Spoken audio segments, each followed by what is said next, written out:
Okay, so I'm very excited because I have an upcoming art retreat to Scotland in about 10 days, and you will see some videos coming out on that very, very shortly. Kind of leading up to it, and then hopefully while I'm there too. So I've been kind of collecting sketchbooks, which is literally the last thing that I need because I probably already own about 52 sketchbooks, but it's just like a weird artist thing, so just roll with me. So I was at Jerry's Artorama. I'm lucky enough to have one about 20 minutes away from me, which is very dangerous, and I came across this product that I'd never noticed before. It's called Rendr by Crescent, and what I thought was really cool about it was well, first of all, it wasn't bulky. I don't like the huge, like, hard cover. Oh, there's one right in front of me. Like, this is my son's, and it's nice for sketching, but I tend to work more with wet media than with dry, and this is really heavy and would be crazy huge to bring in my luggage. So I like this because it's almost like it almost reminds me of like a magazine or something, which I really like. And I like it because it can lay flat, so you can do like big spreads. And I also like it because it is actually stitch bound, so that is impressive. It's not glued in there. But what really intrigued me the most was this right here. Use with all media. I should say two things struck me. First of all, this giant spray can kind of, I have like a spray paint problem where I can't stop collecting them and using them for all sorts of projects. So right away I was like, well, say what now? I can use a spray paint in my sketchbook? That's nuts. Plus marker, I love markers. I'm assuming that's either an eraser or charcoal perhaps. And then we got a pencil, paint, ink. So here's the thing about me. I have long since sort of dubbed myself a multimedia artist because I am a mixed media artist, but I also just like, I'm like obsessed with kind of everything. So I would never put myself into like one little category.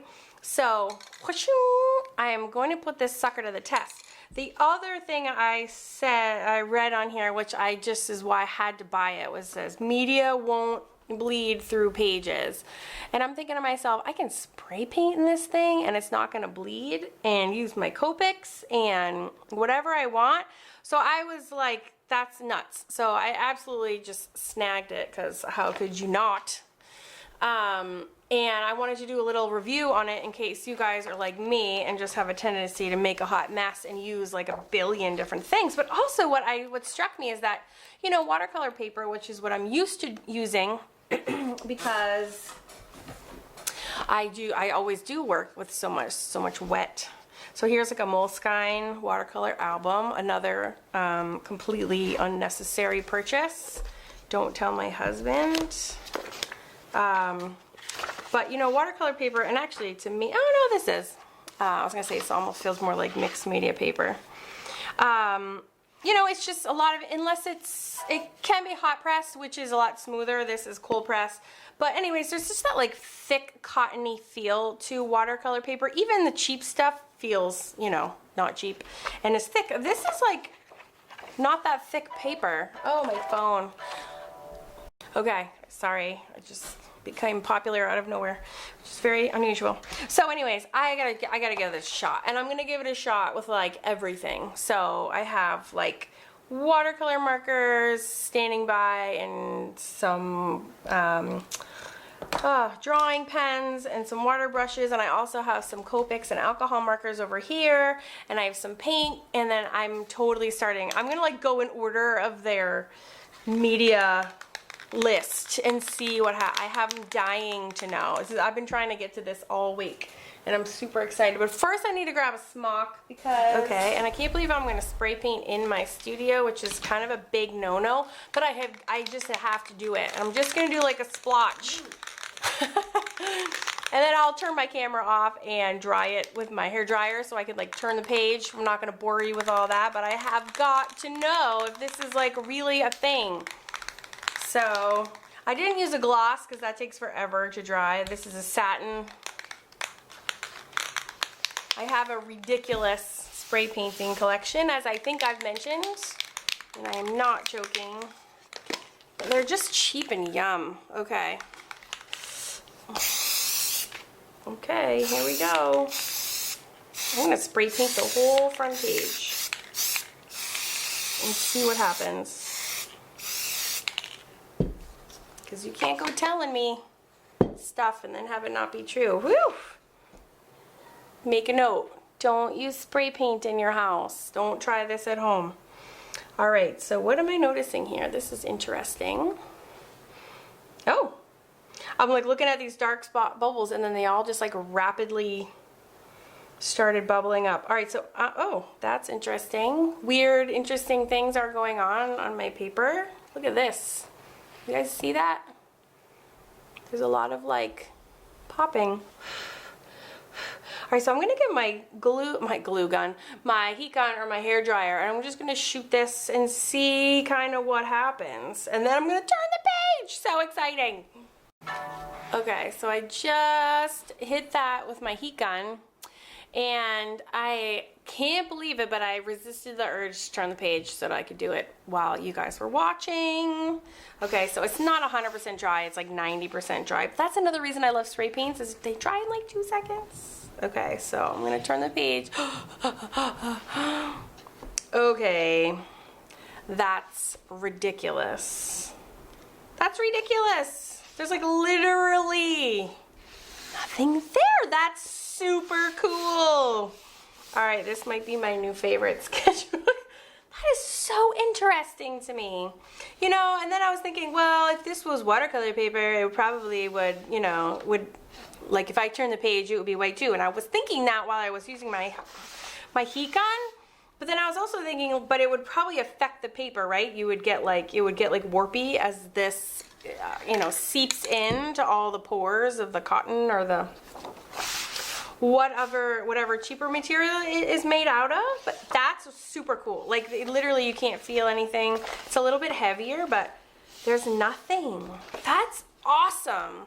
I realized, unfortunately, then I like tagged like every single one of my pages with spray paint, but I don't care. I'm kind of into trashing stuff. So, all right, so that was a check plus in my book. All right, so now I need to do something else, and I should do something on this side because I want to see if it bleeds through here, but I feel like this is like another barrier, so it might not bleed through anyways. So I think what I'm going to do is I'm going to skip this for right now, and then I'm going to jump to this side, and let me see. I'm going to do like one of my just regular how to draw fun fab faces. And then I'll color it in with Copics and Sharpies.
Just want to talk about this for a second. So see this huge color difference? This is super weird.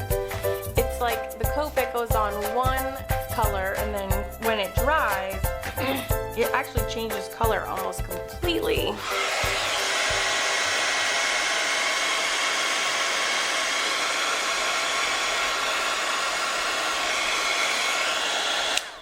which is kind of weird. I didn't like the feel of it as it was going on. Like it felt super weird. Ba-boom though. Check that out. 0, 0, 0 Mac Daddy bleed through. So that's pretty crazy.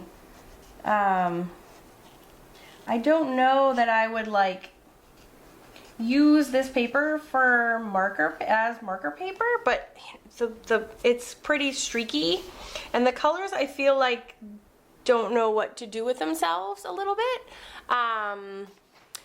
But I wouldn't avoid using this. I mean, it's pretty miraculous. If I was traveling and all I had was my Copics, I would be really psyched to be able to illustrate and have my materials not bleed through. So that's pretty awesome, actually. So yeah, it's interesting. It's just different. It's different. I usually work on Bristol, like really smooth Bristol or cardstock when I use my alcohol-based markers. And so it just works a little bit differently, which is not bad. All right, so now I'm gonna do, since I did the Copics on her face, I'm gonna do the watercolor markers for her hair and see what that does.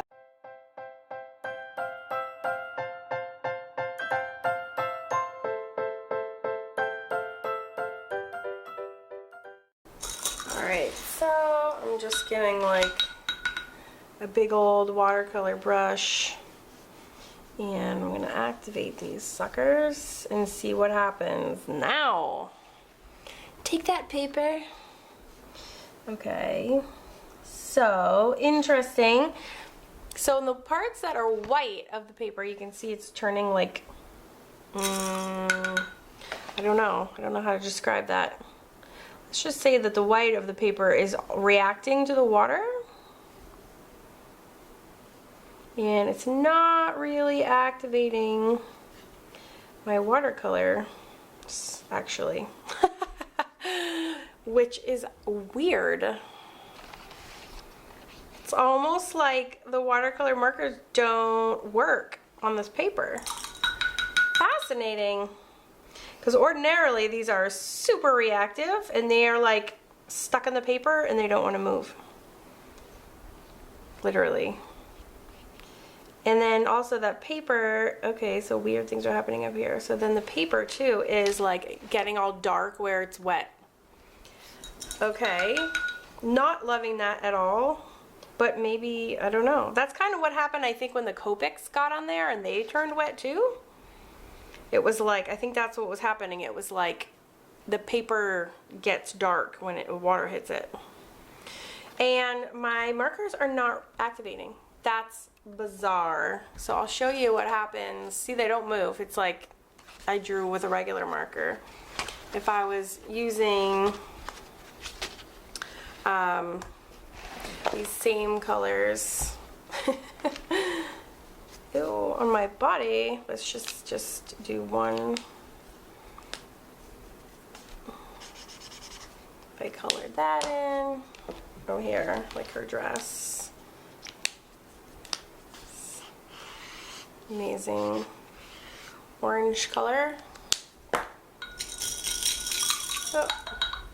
And then I applied water. It would, oh, well, it activates the Stabilo under there too. But it will like dissolve entirely. Okay, so it will, yep. Everything kind of melts, right? So that didn't happen. It couldn't move my marker. So let me see what, if I hit it with a heat gun, if that's gonna like, I don't know, do anything. What's happening on this side? Again, weirdly, nothing. Literally, there's no seepage through. You can't even tell that it's been wet. That's kind of cool, but weird. So as I'm drawing this, I just want you to know, like, the feeling of it feels like it reminds me of like a drying newspaper almost. It's like kind of yucky. It's like bumpy and scraggly, and this is really smooth. So again, let me see if I finish drying this, if that gray part will turn back to white. I think it will, but we'll see what happens. Okay, so it's all dry. All the gray areas have returned to white, which is weird. Good, but weird. And I mean, I'm not sorry they're back to white. I think it's so fascinating that it's not activating those, which is just weird. I've never met activating resistant paper before, really. So yeah, every line is like totally unmoved. You know, I was just wandering around my studio and I was thinking, okay, well, you sort of did the spray acrylics. What about other water soluble things? So I thought, oh, maybe I wonder how a spray ink would react, right? Because it's super wet. It's also water soluble. And how would it behave? Let me see. And will you be reactivated? Because usually the downside of ink sprays, like dilutions, is that they always reactivate like crazy and then you can't do anything on top of it. But if this paper makes things not react, then that kind of opens up like huge other possibilities now, doesn't it? Ha ha ha.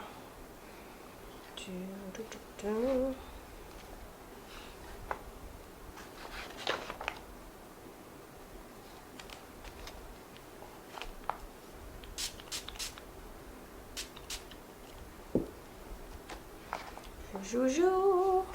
Oops.